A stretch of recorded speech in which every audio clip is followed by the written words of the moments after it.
What is up, YouTube? I'm Devon DaVinci, leader of the Renaissance Crew, and you're watching DaVinci Reacts.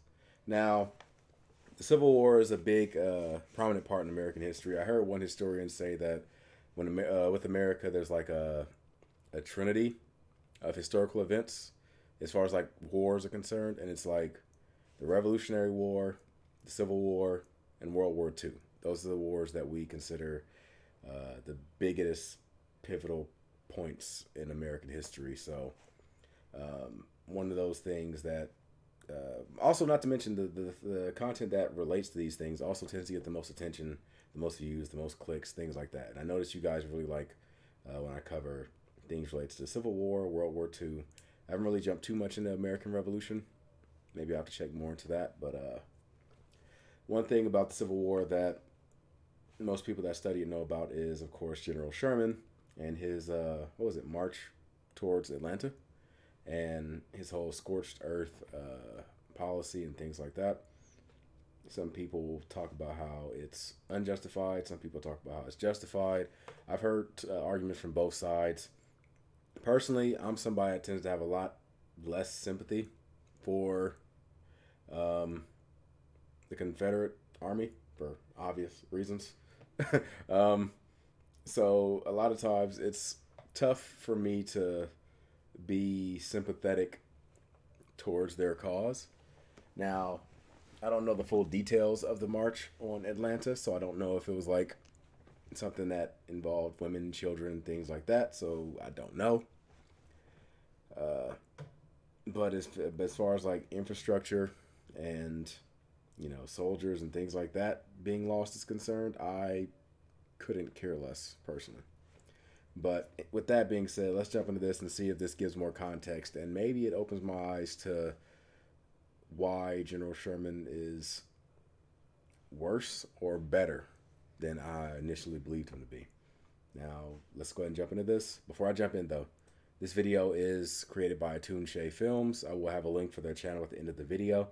If you click on it, you can go to their channel, watch all their other videos, because he has a ton of history-related videos like this. Not just the ones where he's acting and doing reenactments, but ones where he's actually like talking about history and going to landmarks and explaining what those landmarks are and things like that. So if you enjoy that type of content, be sure to go and check it out. He's I believe he's from New Orleans, Louisiana for sure, but I believe New Orleans. I am someone that grew up in Louisiana as well for a handful of my childhood years. So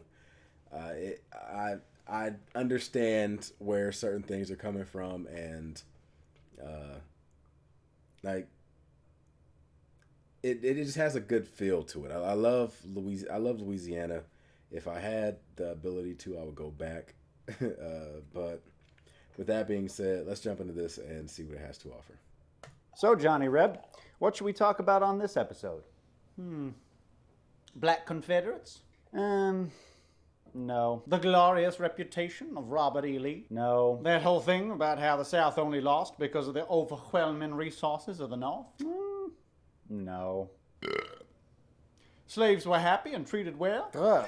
I know. That's batshit even for you. True.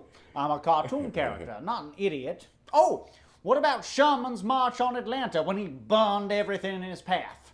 I'm sure to you that's not a war crime because you have unionized tunnel vision. So war crime is a really loaded term, and in this case, blatant hyperbole. But that's not completely crazy to say. Some of Sherman's boys did some pretty fucked up shit. Checkmate Lincolnites!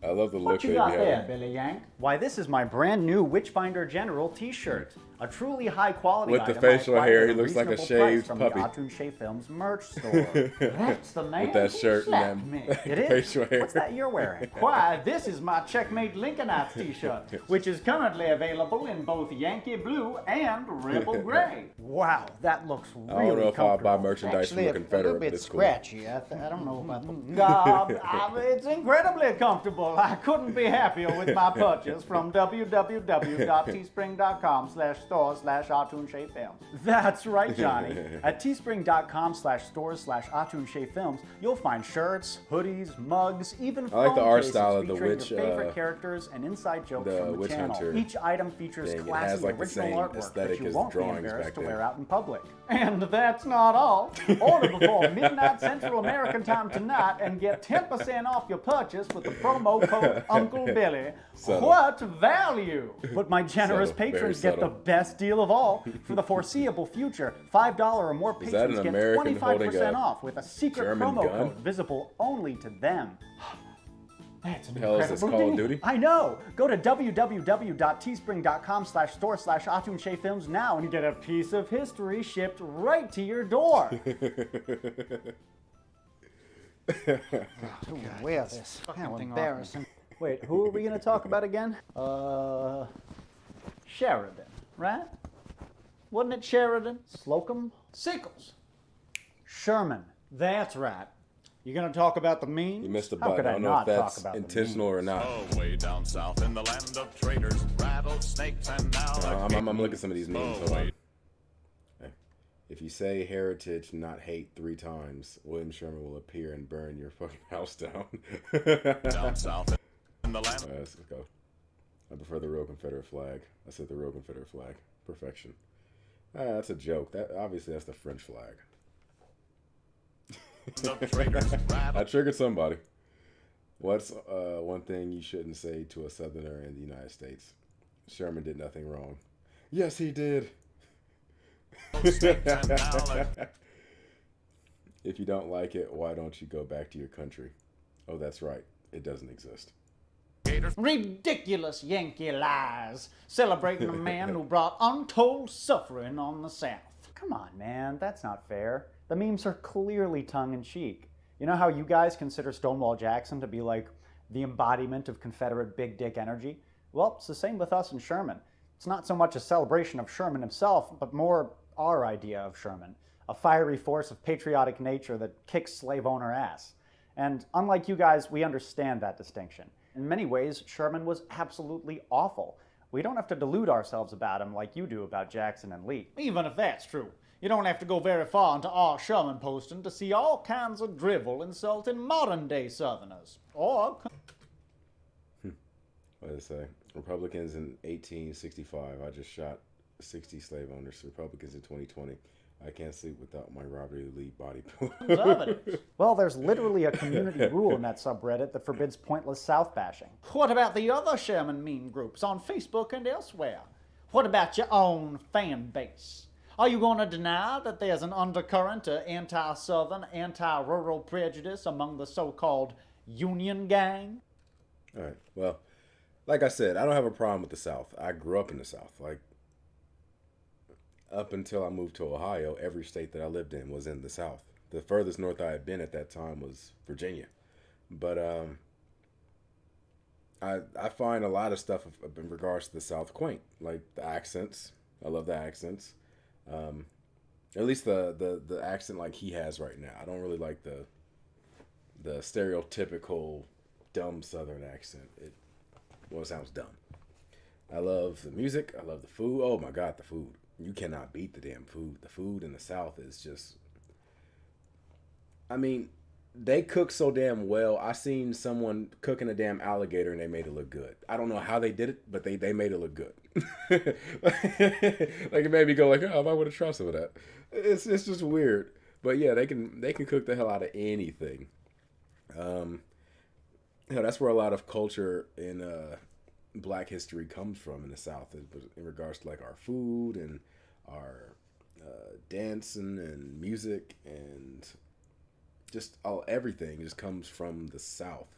So it's like I have a lot of love for the South, but when it comes to Confederates, that's where that love stops. If Lee, Early, and Davis had been hanged like the traitors they were, this country would be better off now. See? LOL. The South will rise again at some That's point. funny. Individually, in industrial-grade man lifts, their cavalry consisting of 500-pound burger receptacles maneuvering on their rascal scooters they stole. First time he's the one that was possessed by the comments. Inbred, low IQ, southern hick freaks. Oh my God. I'm so sorry, dude. Damn you, sir. If I had a glove, I would throw it at your feet this instant. And I wouldn't blame you. What kind of unbelievable asshole can't distinguish between slave-owning Confederates and modern-day rural Southerners? Furthermore, how do you come to terms with the fact that Sherman had no moral qualms about slavery and was quite a racist himself?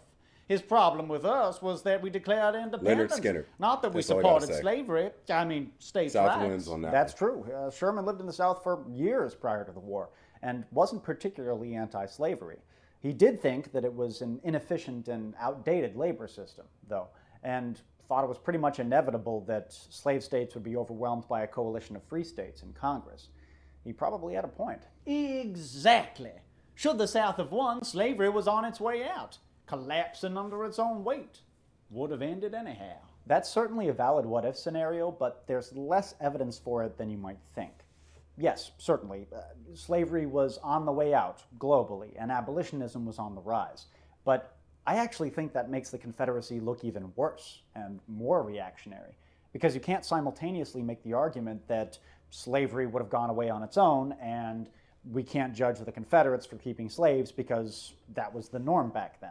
But in fact, slavery in the South was still going strong in 1860. That year, the net value of American slaves was approximately $2.5 billion. And slaves weren't just valuable assets, they were investments. The cost of paying for a single slave for life was way cheaper than paying a wage worker, even in the later antebellum days when the price of slaves rose to record heights. And many slave owners purchased women to use them basically as broodmares. The children of slaves also became slaves, and the masters worked them or sold them for enormous profit. Slavery was so lucrative that I find it highly unlikely that it would have ended without significant political pressure from abroad, and in my opinion, probably not for at least a generation after a hypothetical Confederate victory. But what about industrialization? Surely a victorious Confederacy. My heart flutters at the thought. This is a weird thought that I just had, but I was just thinking, would the tensions in America between blacks and whites and everything have been as hostile as they were, as it would have been, if slavery would have been allowed to peter out compared to ending in a war? Obviously, I'm glad it ended in a war, of course. I was just thinking off the top of my head, like, would like Jim Crow and everything else have still been a thing if slavery would have petered out the way that it likely would have anyway? Interesting thought. My heart flutters at the thought. Surely it would be forced to change to keep up with the rest of the world. And secessionists gave that a lot of thought. First of all, it's not like agriculture ceased to be profitable once industry overtook it. We still rely heavily on agriculture today, primarily to feed ourselves. Bread isn't grown in a lab. And Confederates understood that a slave society wasn't necessarily incompatible with an industrial economy. In fact, they saw it as a plus. Unlike the North or Great Britain, they could urbanize and industrialize with an already subservient workforce and not have to worry about class conflict. The North industrialized using immigrants and the rural poor. Why couldn't the South have done the same with slaves? Confederates knew that their economy had to modernize, but they correctly understood that they wouldn't need to sacrifice slavery to do that. We're filming.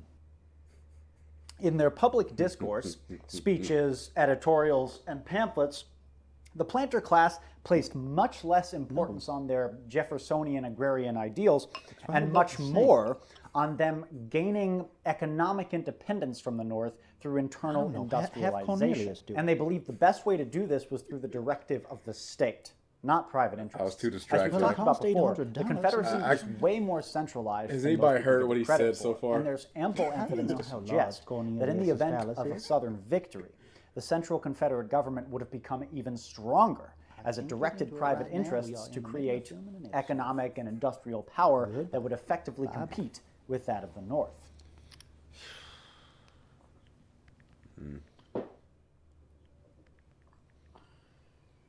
I'll just put the bottle So- right there. Sherman, Yes, Sherman, what exactly is your problem with him? what's my problem? What is my problem? Sherman's march made what the Nazis did to Russia and the Japanese did to everyone look sweet and I don't pleasant. know about that That's one. crazy talk, and you know it. Oh, no, I'm not no, going to that defend one. Sherman's mistreatment of civilians, which definitely happened, and I'm sure we'll get to it. Damn right we will. But let's discuss this within the bounds of reality. There's just no evidence to corroborate the post-war legends of Union regulars committing mass rape and murder. There's just not. To the contrary, at the beginning of the war, President Lincoln and many Northern politicians actually urged the military to tread lightly in the South. They believed that the Confederacy was not a sovereign enemy nation, but a region in rebellion, and so Southern civilians had the same rights and privileges that Northern ones did. They also believed, erroneously, that most lower-class Southerners had strong Unionist sentiments, and they didn't want to alienate those people by abusing them. So, for the most part, at the beginning of the war, the Union Army treated Southern civilians with remarkable cordiality and restraint. Cordiality? Restraint? You do realize this was an army, correct? Thousands of young men with guns? How do you think these mud-seal Yankees ate? They stole from civilians. And y'all didn't just stop with food, you took valuables too. Anything you could carry. That's a great point, but Confederate soldiers stole from Southern civilians too. Mostly just for food, but during the Atlanta campaign and the March to the Sea, Joe Wheeler's Confederate cavalry was infamous for plundering private homes for money, jewelry, trophies, and this disgusted other Confederate units. Whataboutism drinking game. Sure, but we can't have this discussion unless we establish a distinction between unbridled violent cruelty on one hand and the foraging and theft that accompanied every army during this period on the other. Cordiality and restraint. Well, I never. Just more Northern propaganda trying to prop up Lincoln and trying to justify why they invaded a sovereign nation, burning houses, barns, killing livestock, along with the rape and murder of thousands of innocent people. So the second thing didn't happen on anywhere even close to that scale, but the first sure did, and there were reasons for that. Keeping Southern property intact just seemed like good PR for the Union Army at first. But then the Confederates started winning. And they kept winning. And the more time they spent on campaign, the more a lot of United States soldiers realized that lower-class Southerners really detested them. So, all of a sudden, the idea of conciliatory warfare didn't really make strategic sense anymore. Sherman himself underwent a drastic change of perspective on this issue. That's kind of the thing that goes with the United States and their battles in countries that you would imagine on paper the United States could win against, like with Vietnam and things like that. Now, don't get me wrong, there were still like atrocities and things that were committed by the soldiers of the United States and stuff too. But one of the reasons why we lost that war, as well as the war on terror and things like that, is because we are fighting with our hands tied behind our backs. Do you think that if the United States said, you know what, screw it, just go in there and just raise hell and did like scorched earth stuff, you think that we wouldn't be able to win in Vietnam or Iraq or Afghanistan or wherever the hell else? Like, it's kind of like fighting a younger sibling. Like, you don't really get anything by going super hard on them. If you try to like treat them like they're the same, as like on the same level as you, and just like go all out on them, then you just beat up your younger sibling. It just makes you look horrible. Now, don't get me wrong, the Vietnamese and stuff like that definitely fought way better than we could have ever expected, and their strategy of guerrilla warfare kind of led to showing how you would properly beat the United States. And what I'm talking about earlier is a what if scenario. What if the United States did scorched earth policies, anything like that. The fact of the matter is, we don't, and in a sense, we can't. So these are the rules that we play by. This is how we're going to fight. They saw that and they took advantage. That's exactly what the hell you would do in a war. What I'm just talking about is like a what if scenario.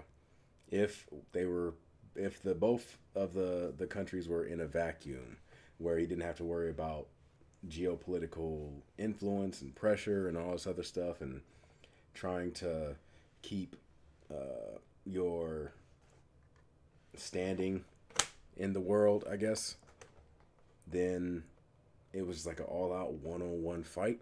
The United States would win, I believe, unless somebody has some information that surprised me. Like, no, if you look at the strategies, the Vietnamese definitely were kicking ass. But sense anymore. Sherman himself underwent a drastic change of perspective on this issue. As commander of federal forces in Kentucky late in 1861, he severely punished federal soldiers who stole from civilians. He even forcibly returned fugitive slaves back to their masters. But over the next 2 years, his heart began to harden against the South. He came to believe that there was no real distinction between the Confederate government and military who had started the war and the civilian Southern populace who were complicit in it. They were all rebels, guilty of treason. To Sherman, there was no point trying to win hearts and minds. The only way to crush Southerners' wartime spirit was through overwhelming destructive force.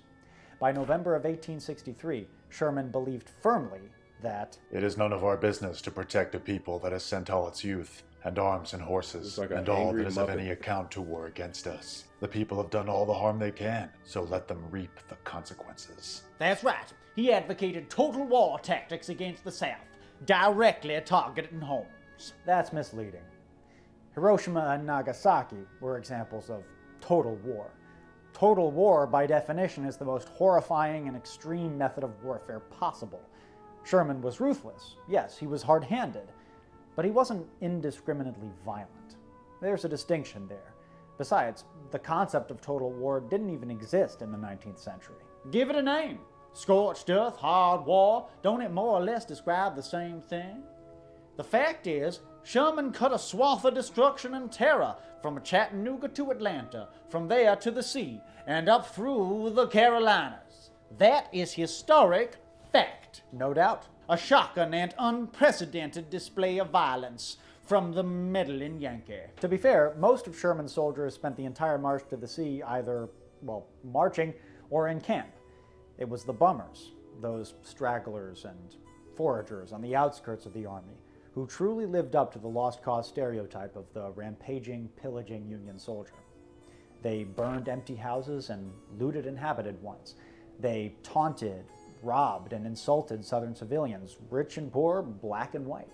Violence was uncommon on the march, but not negligibly rare. Namely, beatings, rapes, sometimes even murders. And that's not defensible. As students of history, we should attempt to understand that violence, but we should never try to condone it or defend it. And there's also a lot of disagreement about the extent of these violent crimes. Personally, I think they absolutely happened. I don't see how they couldn't have in that sort of situation with an army marching through a rich countryside. In particular, the rape. That's a crime that more often than not just goes unreported. Sherman himself fervently denied these charges. that's the worst part. I don't know why the hell, like, when wars happen, you hear about these things.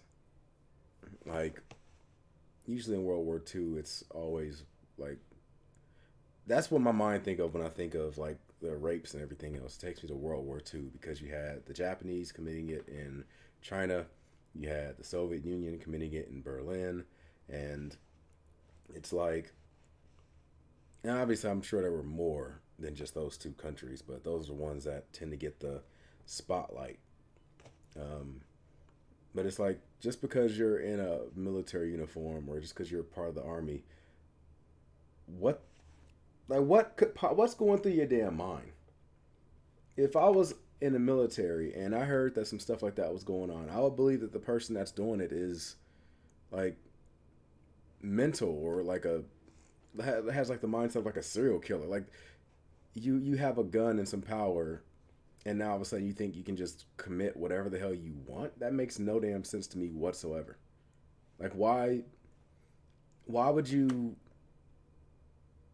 You know what? I don't know. It's just like people just turn into damn monsters, and it's like I can do whatever I want because I have the power. Like, what would possess someone to have that type of mindset? It doesn't make any sense to me. Like you hear all the, well, it just goes into my mind, my idea of like losing faith in humanity even more. It really does. I don't know why I said that. It just made me even more down. Why would people think that is okay? And it goes to all the atrocities in history, like everything, because humans have done some heinous things to each other, and it's like, what possessed you to do that? The only thing different between you and that person is the culture in which you grew up in. You're still humans.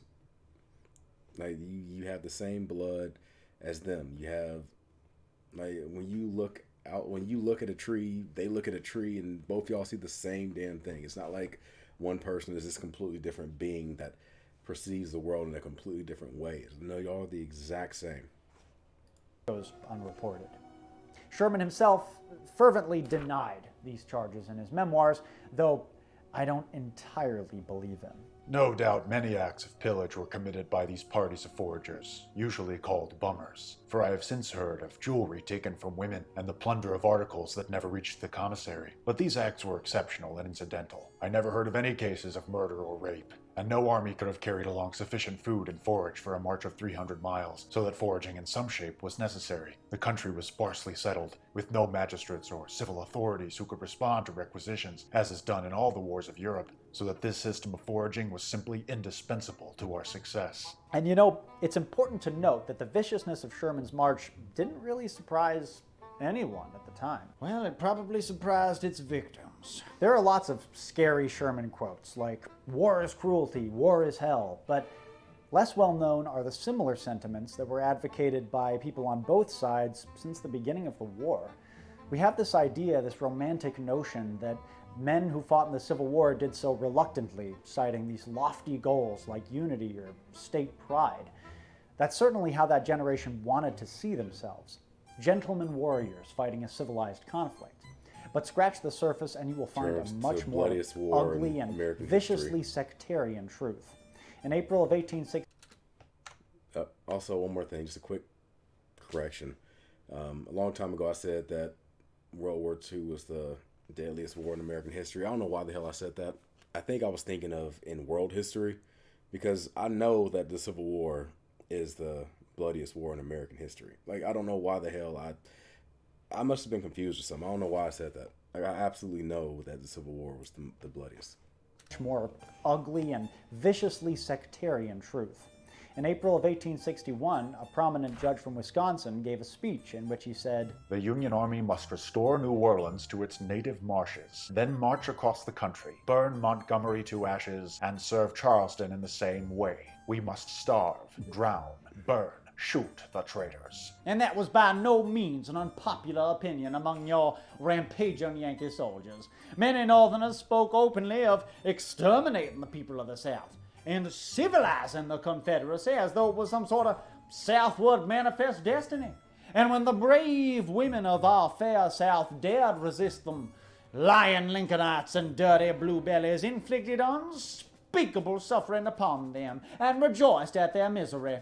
As one of Sherman's cavalry generals told Virginia Wade, a prominent South Carolina gentlewoman, "We shall soon see the women of Carolina as those of Georgia, with tears, begging crusts from our men for their famishing children. Oh, it was glorious to see such a sight. You women keep up this war. We are fighting you."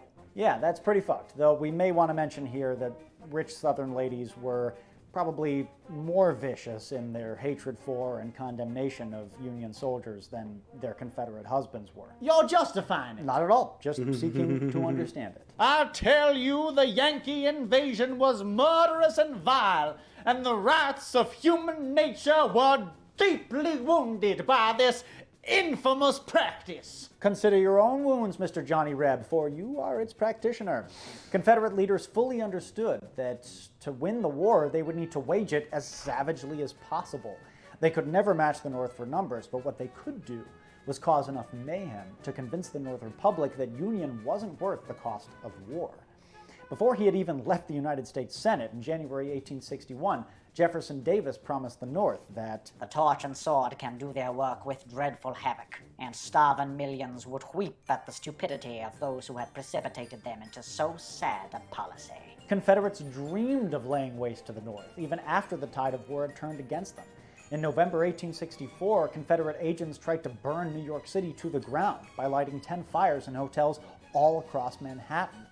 Pro-Confederate newspapers called for violent, invasive reprisals on the North, often and loudly. Let Yankee cities burn and their fields be laid waste. Let the Negro worshippers have a taste of what we have experienced for 2 years. The most successful instance of Confederate revenge was Jubal Early's destruction of Chambersburg, Pennsylvania in July of 1864. Unlike cities that Sherman burnt down, Chambersburg didn't have any strategic or symbolic value. Early destroyed it because he was pissed, and it was there. Confederates burned down 300 buildings, robbed civilians at gunpoint, and even shot rifle rounds into their houses. And though Confederate opportunities to desolate the North were few and far between, Any reason why that there's a was picture of a always their mummy in the back? intention, and it made a lot of strategic sense. As Stonewall Jackson himself said in September of 1862, as he imagined a hypothetical invasion of Pennsylvania, We must destroy industrial establishments wherever we find them, break up their lines of interior commercial intercourse, close the coal mines, seize and, if necessary, destroy the manufactories and commerce of Philadelphia and of other large cities within our reach. Take and hold the narrow neck of the country between Pittsburgh and Lake Erie, subsist mainly on the country we traverse, and make an unrelenting war amidst their homes, force the people of the North to understand what it will cost them to hold the South in the Union at bayonet's point. If Stonewall Jackson were in charge, the South would have easily won the so-called Civil War. Would have taken a couple weeks at most. Sherman was only good at burning down old widows' houses. He would send other generals after Forrest to go get beat. He didn't go himself because Nathan would have just bitch slapped him off his horse. That would have been embarrassing for him. Probably would have started crying. "The fuck you just say?" Billy, that's not funny. Put the gun down, please. No, really, I couldn't hear you. Why don't you say that again? Please. I don't. Say it! Fucking say it! I said, Sherman was only good at burning down old ladies' houses. That's actually a common misconception. A lot of people seem to have this idea that Sherman's campaigns in 1864 were purely destructive and terroristic rather pissed than himself. strategic and Has to tactical. piss himself But look. that's simply not true. During the Atlanta campaign, when Sherman fought Confederates under Johnston and later Hood, certainly the Union Army wrecked shit, but otherwise it was a fairly conventional military operation. Destruction was by no means their main objective. A lot is made of Sherman's capture and subsequent burning of Atlanta, but people seem to forget that John Bell Hood's Confederates burned factories and munitions as they were retreating, before Sherman even got there. And when Sherman did burn down Atlanta in November of You're gonna start 1864, crying. he specifically targeted infrastructure of military value, though, of course, homes were caught up in the conflagration, and Union troops didn't really care. That campaign aside, Sherman marched to the sea unopposed, from Atlanta to Savannah without a single major military engagement. That was by design. Sherman marched across Georgia with his army in 2 columns, each threatening various cities along their route. When Confederate forces would gather in one city or another to try to defend it, the columns would turn abruptly at the last moment toward another target. Sherman didn't even tell his own soldiers what he was planning in that respect. This meant that these disparate Confederate units could never effectively combine to present Sherman with a serious challenge. This fit in with Sherman's whole strategy of a brief, dirty war that would end the fighting as soon as possible. Attacking the resource-rich countryside of Georgia and the Carolinas had another purpose too, because those very same farms that Sherman burned down had been feeding Robert E. Lee's Army of Northern Virginia for the past 3 years. So, by destroying these places, Sherman could actively aid Ulysses S. Grant's war effort in the Eastern Theater and bring about the end of the war sooner. So the March to the Sea was not mindless destruction by any means. It was just cold and calculated. In your eagerness to defend him, you ignore Sherman's most dastardly act during the war. The act that made the March to the Sea look like child's play. It probably wasn't as bad as you think it was, but it was about the most egregious act of destruction ever committed by the regular Union Army, so it's important we talk about it. You ready to tell the story? Oh, I was born ready. In February 1865, Sherman's army approached Columbia, South Carolina, the birthplace of Southern secession. The boys in blue were eager to wreak vengeance on this symbolic heart of the Confederacy, and as they marched, many sang, "Hail Columbia, happy land, if we don't burn you, I'll be damned." On February 16th, Sherman's men came within sight of the city. He ordered his men to occupy it and destroy public buildings, factories, and railroad property, but to spare private dwellings. Early the next morning, Confederate troops under General Wade Hampton abandoned the city, setting fire to bales of cotton as they fled. Over the next few hours, the damnable Yankees entered the city and found it in chaos. Citizens looted storefronts, and many black men greeted the soldiers with jugs of liquor. By around noon, the vanguard of the occupying force was pretty much wasted. They began to barge into private homes searching for valuables. 30 or 40 drunk soldiers gathered in the State House and voted to repeal secession before defacing a statue of John C. Calhoun. After sundown, the disorder became much less restrained. Black men led Union soldiers to the homes of certain slave owners, including the house of a man who used a pack of bloodhounds to track down escaped slaves. They burned his house down, killed the dogs, and the black men took turns flogging him. Stop smiling. I wasn't. Damn. About midnight, fires raged across the city, the biggest being nearly 9 blocks long. On Plain Street, the Yankees burned the house of a landlord whose hobby was to collect historic artifacts. The blaze consumed thousands of fossils, a collection of ancient coins. I'm never a fan of burning down like old artifacts and pieces of art and history. Like, preserve those. No matter what it is, preserve them. That tends to be my biggest issue when well, not biggest issue, of course, but that tends to be a issue when I hear stories about like imperial forces coming through and like wiping out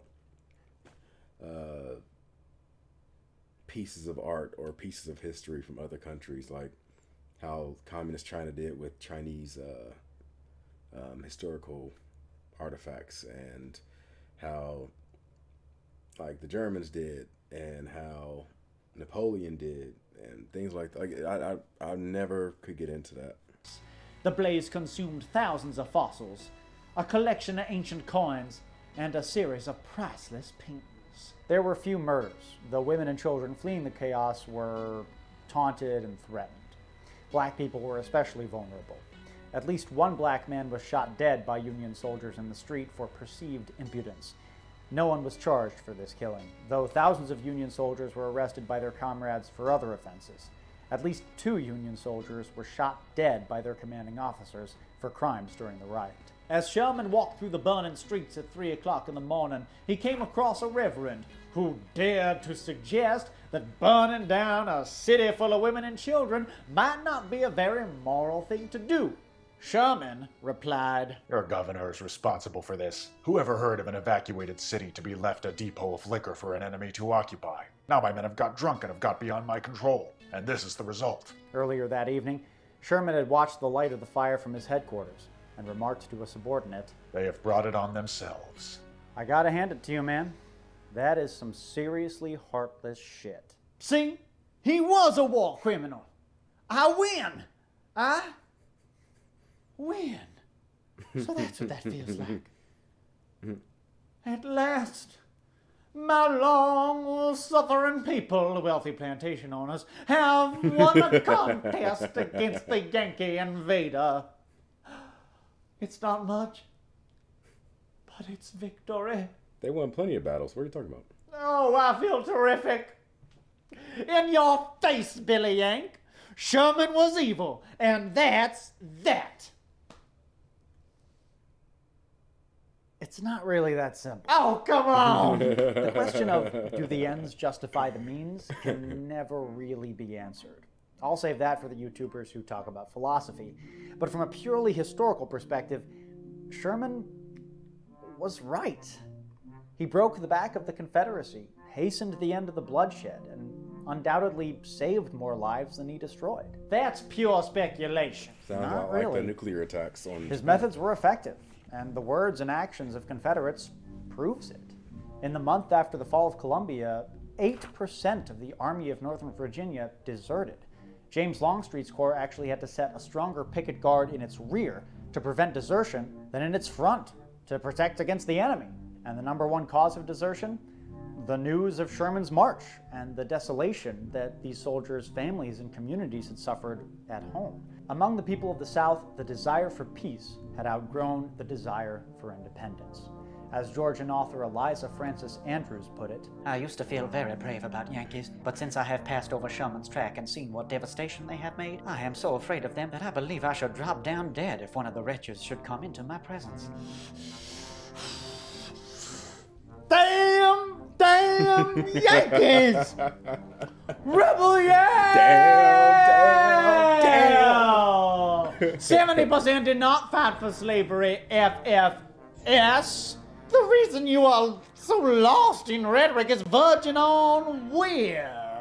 We need no false, rewritten lies of the War of Northern Aggression. What about the slaves in Alamo days? Or the ones in North in wartime? Oh, bullshit. Sherman's a war criminal, and ask Indians how good and decent Yankees were. Ask Apache or Sioux, you jerk Billy clown. Rebel yell! you know, you actually raise a good point. Yes, that only Northerners ever did anything bad to any Indian after the Civil War. No Southerner ever did anything bad to any Indian ever. What? No, that's not what.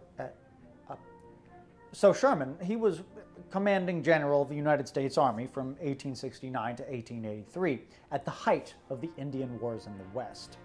Sherman didn't like this gig all that much. It was a lot different than the Civil War for sure, but it was also more of a political position than a military one. He spent most of the time lobbying on behalf of the Army in Washington, and he found the whole thing pretty distasteful.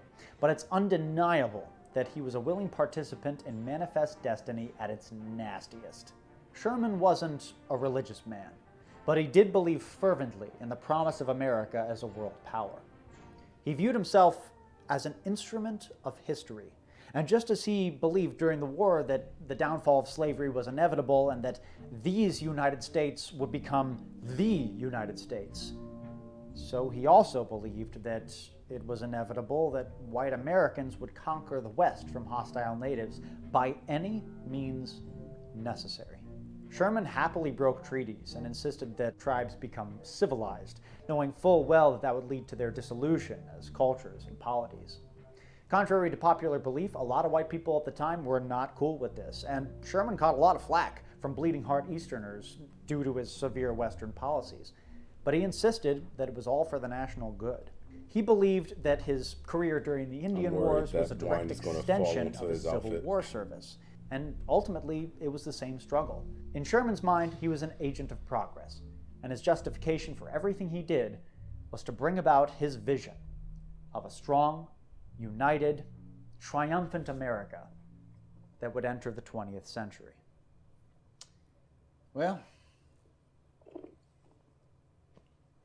just like that, we're going to end on a downer. Do one of your funny comments. Oh, no, I don't think that's Oh, appropriate. come on, give us one. No, really. Do it, do it, do it, do here we it. go. Crazy comment Oh, well, time. if you insist, then this time the war will be spiritual. This time it will come from space. I will help. I will come from space, from another galaxy. This time y'all will not overcome us. We You're will just overcome encouraging it at you this point. for all eternity. Your technology has no power. There's a higher technology. Once they communicate with us, your life, your time is over. You will fall by the sword.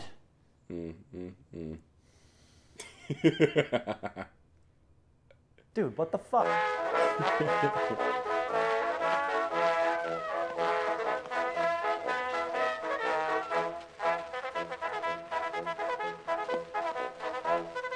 Bring the good old Oh boy.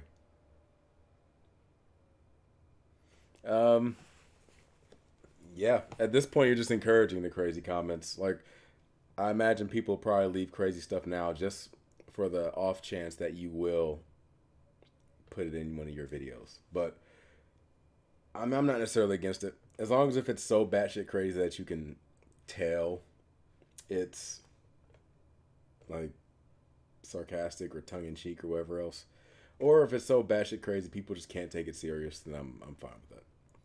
Well, if it were my comment section, I'd be fine with it. But anyway, I hope you guys enjoyed this video. If you did, make sure you hit that like button, subscribe, and share. Again, if you want to check out more of Atun-Shei's videos, the link is, or the icon will pop up right here. That'll take you to their channel. The original link is in the description box down below. That way, if you want to do a reaction yourself, or if you want to watch the video without me pausing and talking over it, or if you want to just be a good person and watch the original video before you watch the reaction, which I should say that before the video started. Sadly, I didn't do it. Then that is the link that you will use. Until then, I'm Devon DaVinci. Hopefully you've been enlightened. I look forward to seeing you guys on a future video. And until then, I'm going to give the deuces, and I'm signing out. Deuces.